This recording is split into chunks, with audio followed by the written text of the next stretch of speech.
BBC News, I'm John Shea. President Biden has called on Israel to scale back its military action around the largest hospital in Gaza. Mr. Biden said Al-Shifa should be protected. The facility's fuel and water supplies are severely low as Israel intensifies its ground offensive. It says Hamas has a command centre under the hospital, which the group denies. For the first time, the US Supreme Court has adopted a code of ethics for its justices. Earlier this year, an investigation found that the Conservative judge Clarence Thomas had accepted luxury trips from a Republican donor. Donald Trump's eldest son has told a civil fraud trial in New York that the former president is a genius.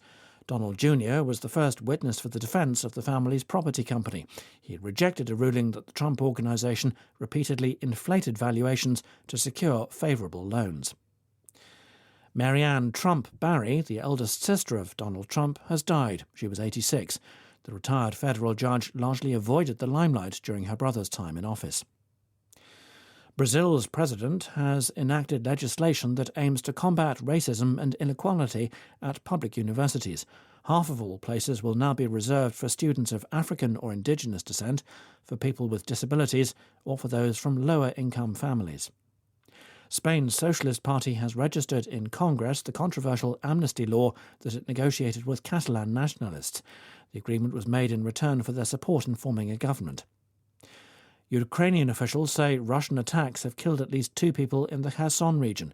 The local governor said houses, a hospital and an administrative building were damaged in the main city. And residents of an Icelandic town struck by hundreds of earthquakes have been briefly allowed back to their homes to collect belongings. Grindavik was evacuated after a river of magma opened up nearby. BBC News.